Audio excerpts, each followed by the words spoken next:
professionally or personally? I'm going to say in the mid-70s when I started with the writing workshop at Purdue University, and that was in 1976. So you always had a love for writing as a child, or did it just develop as you went into high school, or when did you learn? I believe the knowing came when I got to college, not until I got to college. When it comes to the creative gifts and giftedness, even with some of you, whether it's writing or in other areas, if you search yourself, sometimes you'll realize that there was a knowing deeply embedded years ago when you were small. But for me, it didn't really reveal itself or manifest until, I'm going to probably say, in high school. Okay, I was going to say, what is like your creative process for writing? What do you do that, I guess, gets you motivated, and even when you're writing and feel like you might not be able to finish, what keeps you going? Well, first of all, what gets me going is life. Just all types of events, whether if there's a crisis or devastation. I was asked to write a poem in honor of someone that had passed. Or if there's an event in which I just had a grand old jolly good time, I'll write about that. In terms of when I have writer's block or I'm stuck, as I mentioned, then I put it to the side. I will take a walk and probably go near some water if I'm able to, the beach or something. Or I will go to my rocks, which I do have over here, and I have a basket at home with various rocks, which I will look at, and these rocks have different words on them. And I know some of my students know that we've had some activities in class with rocks. Now, this rock says gratitude, this one says truth, this tiny one here says focus, and this one states passion. So I know for me, once I get distracted or I have to leave my writing because the thoughts or the flow has left, then I will go to something totally different, and it'll get me back in my zone or in my groove or my feel for taking a walk easily and just moving back, stepping back. I saw another hand over here. We're going to talk about the 49, the poetry that you... The poem 49? Yeah. This is something interesting stuff done to you. I like it. Okay. Believe it or not, I wrote that, and that comes from another answer to your question. For my husband's birthday, I'm going to say a few years ago. A few years ago. I had to stop for a minute without saying decades ago. No. A few years ago. But I want to encourage you as writers, and whether you're serious writers or just beginning writers, or you just write for the heck of it, to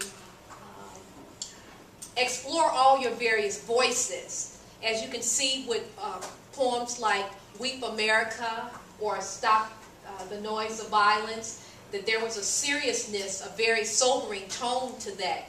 However, in writing, explore all the many voices that you have. And I know for me, I'm just as at home in my humor voice, with poems like 49, as well as in the sobering poems such as Weep America. So it just depends. You mentioned writer's block. Yes. How did you overcome that? At times when you feel like you just get stuck. How do you overcome it?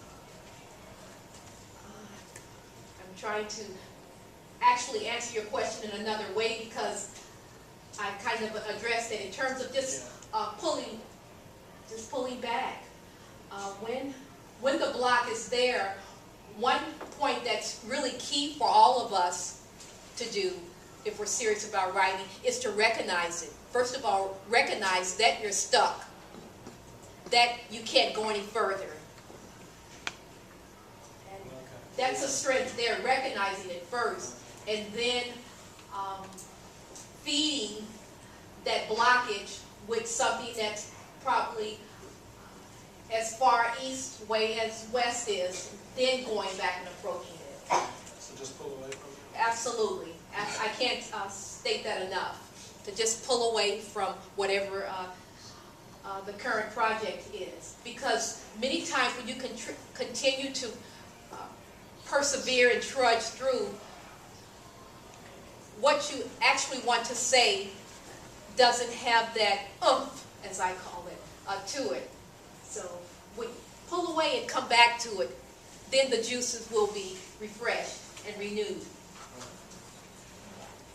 Yes.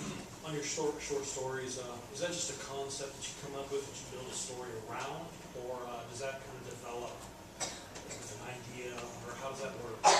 With short fiction, it's a little different from just writing a poem. Short fiction, it is a process, and it's something that's developed from an idea. When I sat down and wrote The Lesson, for example, which is in Well-Versed,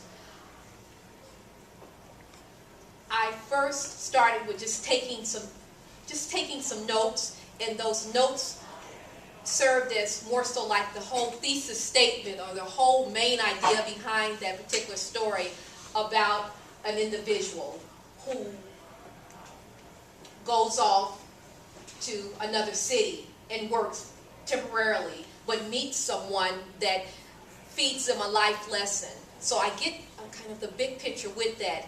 And then once that presents itself, I can flesh it out with other details, describing the school where the individual, the teacher is, where she goes to do that temporary work, describing the classroom, describing the two main characters, inserting the dialogue that comes in. So that comes after you have your basic raw material. And one thing I would say for those that write short fiction, not to get overwhelmed.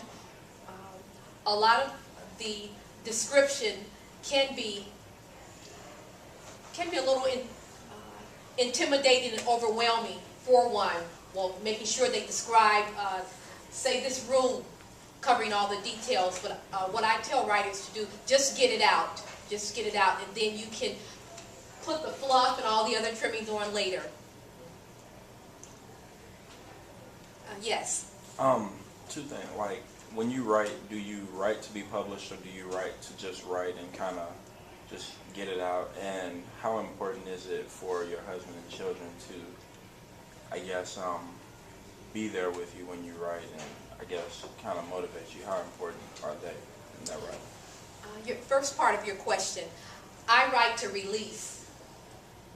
I write to release. Clear and simple.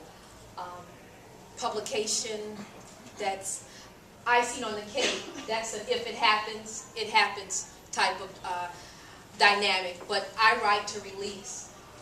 With Weep America, that particular inspiration came 3 in the morning for me, just to get that out. To looking at the state or the status of our society, our nation. So those factors in terms of publication don't play in as heavily on my mind, if any, when I'm writing. As far as family, they've been hugely supportive. I would state in the beginning, I felt that there was a disconnect, not necessarily between my husband and I, but between him recognizing whether or not this writing was really something, or she's just writing.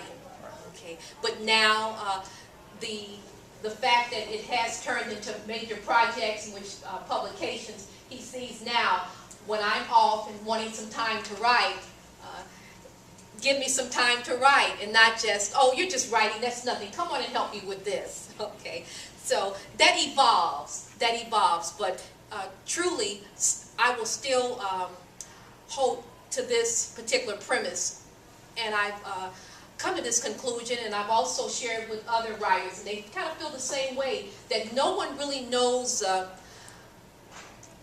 the the stories and the glories and the gloom writers has, unless you are one. So family can just be there sometimes. Thank you. Yes. I got interesting about writing about the noise, violin, and if you have a time to write down a new book right now, is what kind of noise you feel right now? First part of your question, the poem Stop the Violence of Noise, that came about 1 in the morning. And at the time, I was living in an apartment building where you heard all kinds of violence, shall I say, or noise. And that impacted me in a sense of looking at life and looking all around and seeing the choices that people make.